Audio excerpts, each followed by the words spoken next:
Child ఆ parenting స్టైల్కి adapt అవుతానికి అంటే guidance and support basically. But ఆ స్టైల్లో నుంచి ఆయన లాక్కోగలగాల, తీసుకోగలగాల. ఏ విధంగా అది చేయగలుగుతాడు, ఏ విధంగా చేస్తే బాగుంటుంది? తల్లిదండ్రులు పిల్లలు మధ్య ఉన్నటువంటి ఆ సంబంధం అనేది నిజానికి పేరెంట్స్ తల్లిదండ్రులుగా వాళ్ళు ఇవ్వాల్సిన ఎడ్యుకేషను తల్లి గర్భంలోంచి స్టార్ట్ అవ్వాలి. ఫస్ట్ పుట్టిన తర్వాత కాదు ముఖ్యంగా, ఎందుకంటే తల్లి గర్భంలో ఉన్నప్పుడే మదర్ ధ్యానం చేస్తూ చక్కని మ్యూజిక్స్ తీసుకుంటూ బేబీతో మాట్లాడడం, ఏదైతే ఒక టెలిపతిక్ టాక్ ఉంటుందో అది ఆ మాట్లాడడం అనేది తల్లి గర్భంలోంచే ముందు స్టార్ట్ అవుతుంది. అదే ఇప్పుడు మనం ధ్యాన మాతృత్వం ద్వారా విశేషంగా తల్లి గర్భం నుంచే మనం స్టార్ట్ చేపిస్తున్నాం.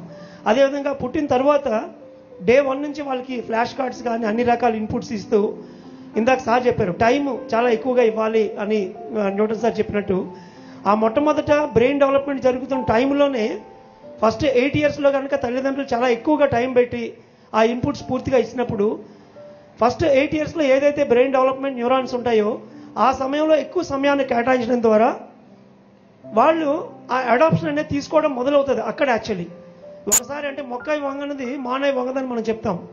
పేరెంట్స్ కనుక రైట్ టైంలో కనుక ఎడ్యుకేషన్ గర్భం నుంచి స్టార్ట్ చేయకపోతే 10 ఇయర్స్ వచ్చిన తర్వాత అప్పుడు మనం మొదలుపెట్టి నువ్వు ఇది చేయి అది చేయి అని చెప్పి మనం ఎంత ఉంచినా అప్పటికి వాళ్ళకి తీసుకునేటువంటి పర్సెప్షనే ఉండదు. ఎందుకంటే సరిపడా న్యూరాన్స్ కానీ సరిపడా ఆ మదర్ తాలూకా పేరెంట్స్ తాలూకా ప్రేమను పొందడం అనేది అక్కడ లేకపోవడం.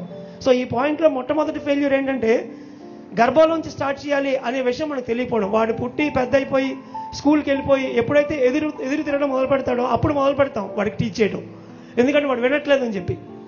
కాబట్టి రైట్ బిగినింగ్ అనేది ఇంపార్టెంట్ ముందు. తర్వాత చిల్డ్రన్ పర్స్పెక్టివ్ నుంచి కనుక తీసుకుంటే 5 విషయాలు వాళ్ళలో కనుక సమానంగా జరుగుతాయి. పత్రిజీ చాలా సులువుగా చెప్పారు మనకి.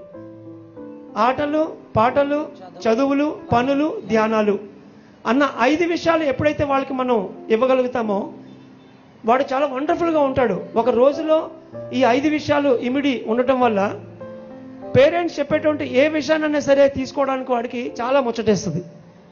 మనం ఈ 5 ఎడ్యుకేషన్ ఒక్కటే పట్టుకొని మిగతా 4 ఎప్పుడైతే వాడికి జీవితం నుంచి మనం తుడిపేస్తామో ఆ రిసెప్టివిటీ అనేది ఏ రకంగానూ వాళ్ళు ఉండదు. పిల్లలు ఎప్పుడు కూడా పుట్టుతానే వాళ్ళు థర్డే మాస్టర్స్.